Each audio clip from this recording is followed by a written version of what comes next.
Yo tout le monde, ici l'aventurier des Backrooms. Les Backrooms sont morts.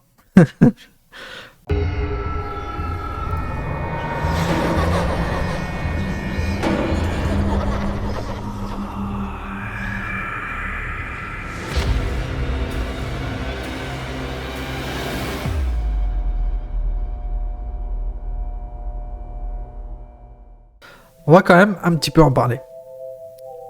Du moins, je pense, en toute légitimité, devoir en parler. On va revenir sur ma chaîne. On va revenir sur la vidéo de Feldup. Discuter un petit peu, discutaillons. Il y a 5 ans, je dirais, j'ai voulu faire quelques petites vidéos sur Internet. Au tout d'abord, j'ai créé une chaîne qui s'appelait Biki Mario. Biki Mario qui avait pour but de faire des séries let's play sur des jeux Nintendo. J'aimais beaucoup Nintendo et j'aime toujours d'ailleurs Nintendo. Ça fait partie de mes constructeurs de jeux préférés. 30 abonnés. Bug de chaîne, j'en sais rien. Ça n'a jamais fonctionné. À un moment donné, j'en ai eu marre parce que je sortais une vidéo par jour. Ça m'a saoulé. J'ai supprimé Biki Mario et j'ai créé une nouvelle chaîne qui s'appelait Le Sumo. Pourquoi Le Sumo? Le seul truc sur lequel les gens pouvaient me taper, c'était mon poids, parce que je suis en surpoids. Par ailleurs, depuis cette période, j'ai perdu 15 kilos. Mais voilà, le seul truc où les gens pouvaient m'atteindre, c'était mon poids. Je me suis dit, si déjà j'arrive d'emblée en disant voilà, je m'appelle Le Sumo, comment tu veux m'atteindre? Voilà, très clairement, j'arrive, je m'en fous. Fous-moi la paix. Tu vois, c'était un peu ce message-là. Et puis Le Sumo, je trouvais que c'était un nom de chaîne qui allait, qui était plutôt cool. Puis à un moment donné, je sais pas, il y a Feldup qui fait une vidéo sur les bacs. Et moi, il faut savoir que je suis un type, j'aime bien les univers un petit peu bizarres comme ça. J'étais à ce moment-là obsédé par les jeux de génération procédurale. Je trouvais ça fou qu'un ordinateur pouvait créer un monde entier et toi, tu pouvais juste explorer dedans, voir en fait des décors magnifiques générés par ton PC en quelques secondes. Je trouvais ça dingue. Et j'aimais en général les univers un petit peu oniriques, un peu... Voilà, il y a quelque chose de bizarre, quoi. Par exemple, un de mes jeux à ce moment-là, c'était LSD Dream Emulator. Un jeu où tu te balades dans des rêves. Bon, c'est pas très bien compliqué, t'as des maps déjà prédéfinies, et t'as des événements qui peuvent arriver dans chaque rêve, avec des textures qui changent. Mais j'aimais bien, en fait, parce que ça pouvait donner des ambiances différentes, ça pouvait donner des atmosphères différentes, et en fait, rien que l'idée de me dire, tiens, on va se balader dans des rêves, ça me plaît. Et donc, avec cette idée en tête, comme quoi est-ce que j'aime bien les univers étranges, ça semble évident pour quelqu'un qui me connaît que les backrooms allaient me happer tôt ou tard. Et ça tombe bien parce que c'était avec la vidéo de Feldup. La base des backrooms, alors moi j'étais captivé, niveau 0, niveau 1, niveau 2, waouh. Moi vous savez, je suis quelqu'un, quand j'écoute une vidéo, je fais quelque chose à côté. C'est pour ça que moi je vous embête pas trop avec des grosses illustrations. Voilà, moi j'aime bien, c'est mettre une vidéo en fond, puis je joue sur mon téléphone, je joue sur ma Switch, je fais autre chose à côté. Alors même des fois je fais du montage maintenant.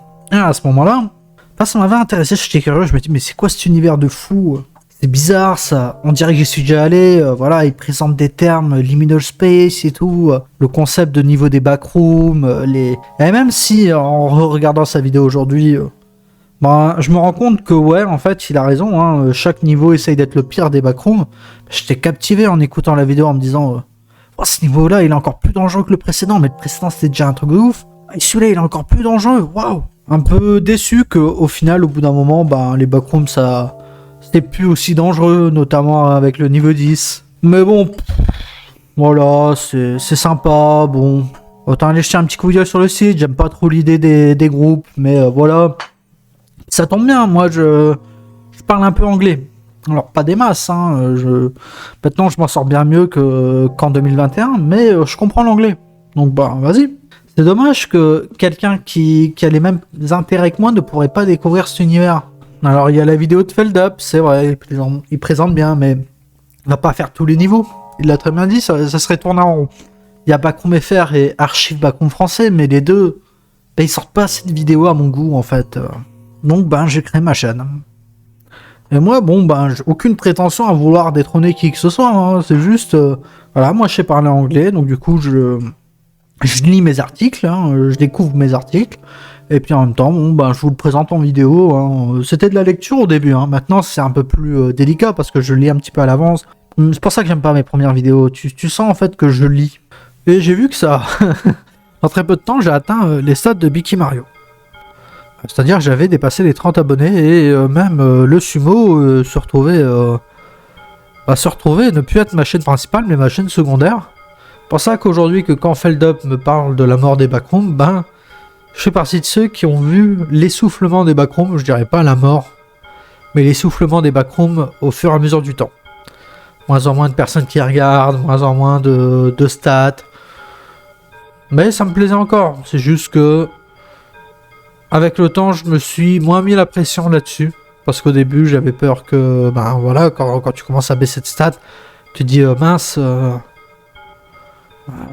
c'est que ça serait quand même bien de monter, quoi. Donc du coup, tu fais plus de vidéos ou tu passes plus de temps sur le montage, puis les vues, elles sont toujours réduites par rapport à avant, et tu comprends pas, parce qu'avant, tu faisais que lire. Là, tu as quand même un travail de traduction, tu as quand même un peu plus de travail de montage et tout ça. Même de musique, parce qu'il faut savoir qu'il y a des musiques sur mes vidéos qui ont été composées par quelqu'un. Mon chibi qui a été créé aussi par quelqu'un. Il y a mon intro qui a été aussi créé par quelqu'un. Donc c'est vrai que c'est quand même quelque chose d'un peu plus poussé, là où avant c'était juste voilà, la miniature, c'était la photo du niveau et basta. Mais cette supposée mort, ben avec le temps, je l'ai appris un petit peu à la nuancer. Parce que en ce moment, ma chaîne, elle fonctionne très bien. C'est aussi au fait que les miniatures soient plus travaillées, je pense. Et il y a toujours des gens qui sont intéressés par les backrooms. Et je vois mal les choses se terminer. Je pense qu'il y aura toujours une base de personnes intéressées par ça. Et si jamais, bon, ça devait être amené à s'arrêter, ben ça s'arrêtera. Et je sais que tôt ou tard, le liminal space reviendra dans une forme d'horreur ou d'une autre. Maintenant qu'on parle un petit peu des backrooms eux-mêmes, qui est finalement le sujet principal de la vidéo. Je suis très nostalgique des backrooms 2021.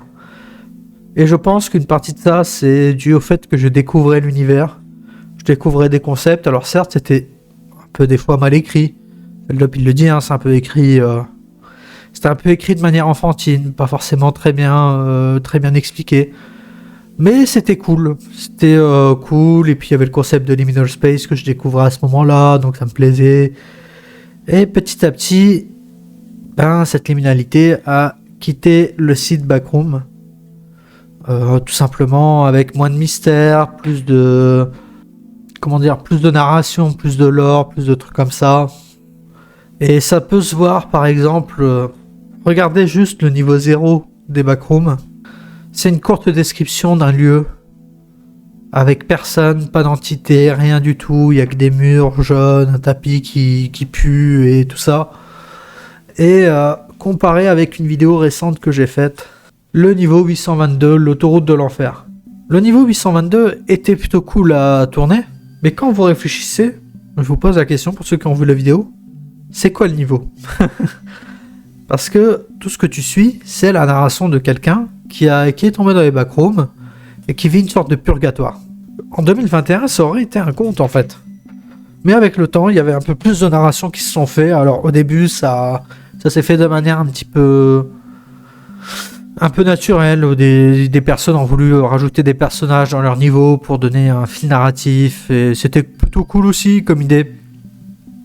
Et aujourd'hui... on arrive à ce constat où en fait le Wikidot n'est pas un site d'horreur. Et d'ailleurs les backrooms, ça fait un moment que c'est plus de l'horreur. C'est du mystère en fait, à la limite, je pourrais vous dire. Des fois c'est de l'émotion, des fois c'est... mais c'est des histoires en fait. Le plus important, c'est des histoires. Et qui contribuent à un énorme tout qui est celui du Wikidot. Mais ça fait que du coup, on a 3 types de backrooms qui existent. Le backroom Wikidot raconte des histoires, n'essaye pas d'être horrifique et n'essaye plus à être liminal. Backroom 2021, qui garde encore une certaine liminalité, même si on commençait déjà à s'en détacher. Et CanPixel, qui est une mention à part, qui crée son lore de son côté. Maintenant, parmi ces 3-là, ben, j'aime les 3, de manière un petit peu différente. Mais les trois m'intéressent. Faut l'admettre, Wikidot, je l'ai suivi depuis 2021, son évolution me rend curieux de voir comment est-ce qu'on en est arrivé là et voir qu'il y a toujours des articles de qualité et qui, je peux le dire d'une certaine manière, sont plus qualitatifs qu'en 2021. Là où par contre 2021, ce que j'aimais beaucoup, c'était qu'il y avait beaucoup de mystères, qu'il y avait beaucoup de liminalité. Là où ce que j'aime pas, c'est quand on dénigre une autre version des backrooms, parce que finalement ces trois versions existent en fait. Le texte original des backrooms, qu'on le veuille ou non, c'est toujours backroom liminal space. Le Wikidot continue d'exister et c'est un autre type de backroom. Avec un pixel, c'est pareil. Et j'ai presque envie de vous dire que j'aimerais que le site garde cet aspect liminal et est capable de le faire pour les 12 premiers niveaux des backrooms.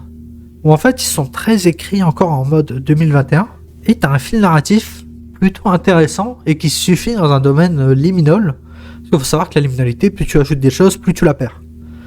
Et déjà, quand je vous dis 12 premiers niveaux, on est limite. Mais quelqu'un qui aime un petit peu le liminal peut déjà se retrouver là-dedans. Avec un fil narratif plutôt intéressant. Quelqu'un qui rejoint les backrooms, qui rencontre sa première entité de niveau 2, qui explore plus en plus de niveaux, qui fait la première rencontre avec un être humain niveau 4, et qui, niveau 11, ne retrouve pas son monde, mais une sorte de monde alternatif qui ressemble à ce qu'il a vécu dans le monde réel, et qui doit juste accepter sa nouvelle condition.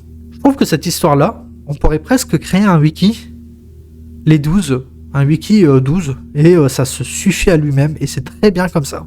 Là où Liminal Archive m'a aussi fait prendre conscience d'autre chose, c'est qu'il va vous proposer des seuils et des systèmes limspace. En fait, je les trouve presque avant-gardistes, parce qu'ils considèrent que en fait un seuil, c'est un liminal space séparé, qui est rattaché à rien. Il peut avoir des créatures, il peut rien avoir. C'est toi qui décides, mais tu n'es pas rattaché à un lore global, comme avec les backrooms où finalement tu as un lore global. Tu as les systèmes limspace qui, eux, au contraire, se joignent dans un tout et perdent peut-être petit à petit leur côté liminal au fur et à mesure que tu écris, mais tu as vraiment ces deux versions sur le même site en fait. Tu as les seuils qui est vraiment de la liminalité et tu as les limspace qui est vraiment un ensemble de niveaux et de lore. Du coup, comment terminer cette vidéo? Bon, bien sûr, hein, moi je sais pas la mort des backrooms, c'est pas la mort de ma chaîne non plus. Je vais peut-être freiner, je vais voir en fait, parce que comme je vous ai dit, je me prends plus la tête. Si j'ai pas envie de sortir de vidéo pendant 2 semaines, je sors pas de vidéo. Si j'ai envie de sortir 5 vidéos dans une semaine, je sors 5 vidéos. C'est moi qui décide et je vois ce que ça se passe. Et puis s'il y a d'autres sujets d'horreur en termes avec les liminal space, on verra si on en parle ou pas. De toute façon, comme je vous ai dit, hein, cette chaîne n'est pas là pour faire des stats, n'est pas là pour faire des vues.